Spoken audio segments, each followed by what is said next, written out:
Oh, what a lovely day! Bill Nye the Science Guy.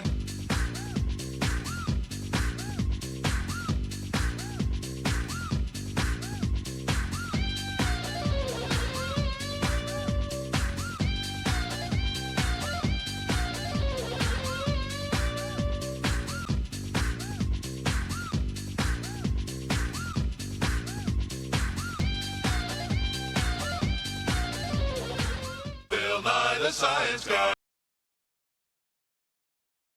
In this episode of Brad Schwartz, the Literature Guy, it's lit.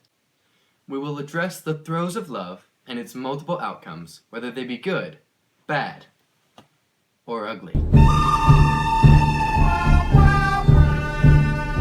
First, we will focus on the love between Marius Goiby and Uma Sarasvati. We have a few opinions from those close to the recently deceased Uma. Hi, I'm Mike Brooks. I'm standing outside the house of Uma Sarasvati where death has just occurred.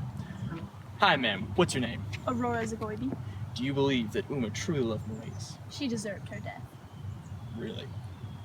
Yes, I'm an artist and he was my masterpiece. She stole him from me. How interesting.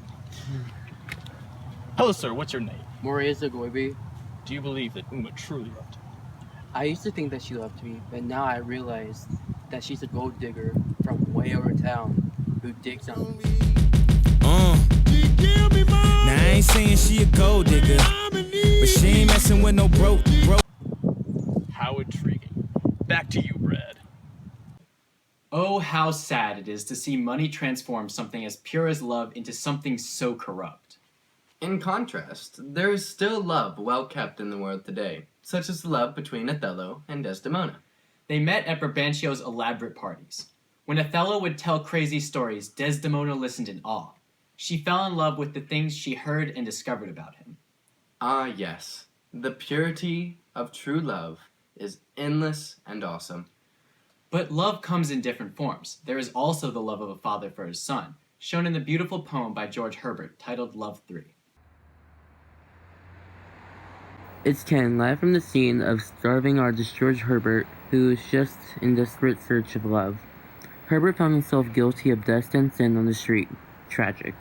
Luckily, a well-known figure who just so happens to witness all was around to provide love to Herbert. All Herbert wanted was acceptance and forgiveness. Herbert and the godly witness were later found sharing a gourmet meal at the witness's home. The generous saint reportedly said that Herbert is definitely welcome to his not-so-humble abode. Because of his actions, Herbert has said that he will then serve to him. Sounds very late. Back to you, Brad. Thank you, Ken, for that interesting story. Now, for the weather with Michael. Thanks for that, Brad. Here we have a warm front of love that will come down and center around England, where the famous poets John Donne and George Herbert are from. We also have a cold front of corruption flowing into the areas in and around Spain and Cyprus, where I know the tragedies of Uma and Desdemona have occurred. Back to you, Brad. Thanks for that, Mike. We're now going to take a short break for a message from our sponsors. Have you ever had a creepy relative that lives under your beds and crawls around on your floors? You love them, but you don't know what to do. Every time you see them, it almost scares you to death.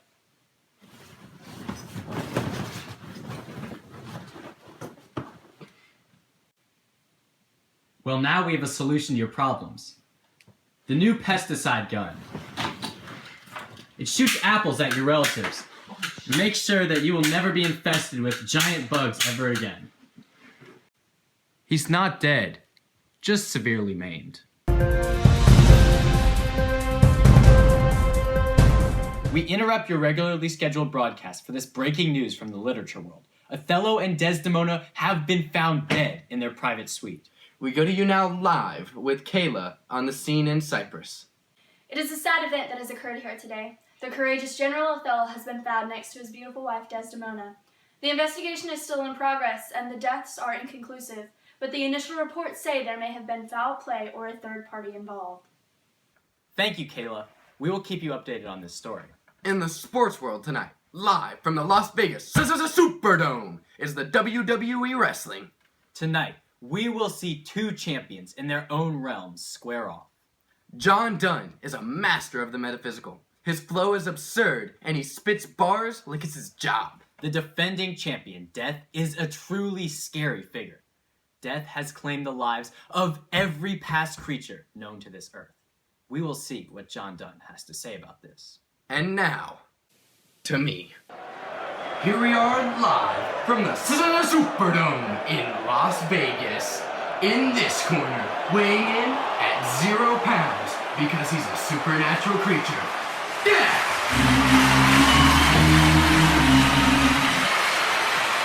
And in this corner, weighing in at 175 pounds, the master of the metaphysical, the poetic fury himself, John Dunn!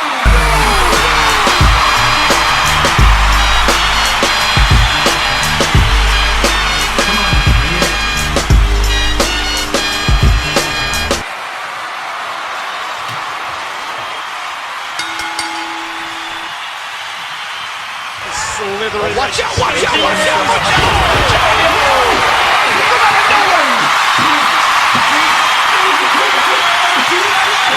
Now, back to you, Brad. Thanks, Ryan. That was an insane RKO. Yes, it was. This has been a great week on Brad, the literature guy. In this episode, we learned about the theme of love and its pervasive nature throughout literature. It comes in many forms, whether they be between lovers or a father and a son. Love can be dangerous, and it can influence people to do crazy things. But it can also be a great driving force in purity and happiness. We are glad you could join us this week to learn about literature. As usual, it's lit. Thanks for watching. Your time is up, my time is now. You can't see me, my time is now. In the sports world tonight, live from the Las Vegas Superdome, is WWE Wrestling. Shut up! Okay, so it was good though. It was good. Don't spit. Thanks for that, Brad. Here we have a warm front of love that'll come down and center around. I can't read, dude. Thanks for that, Brad. Here we have a warm front. Thanks for that, Brad. Here we have a warm front of love coming from down in center around England, where the famous poets John Donne and George Herbert are. We also have a cold front of corruption coming from the areas of Greece and Italy. Don't look. So just start this recording. Thanks for that.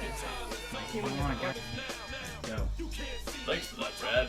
Here we have a warm front of love that'll come from down and center around England, and the famous poets John.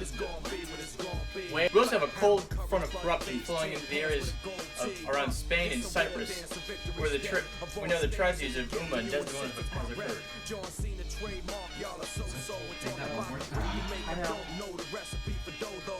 Aiming guns in all your photos. That's a no-no. In this pop, your lip lock, your big talks are blatant no-so. See what happens when the ice age melts. It seems monetary status is not what matters, but it helps. I'm rocking timepiece by Benny, if any. The same reason y'all could love me is the same reason y'all condemn me. A man's measured by the way that he thinks, not clothing lines, ice links, leather and minks. I spent 20 plus years seeking knowledge of self. So for now, Mark Fred is living life for wealth.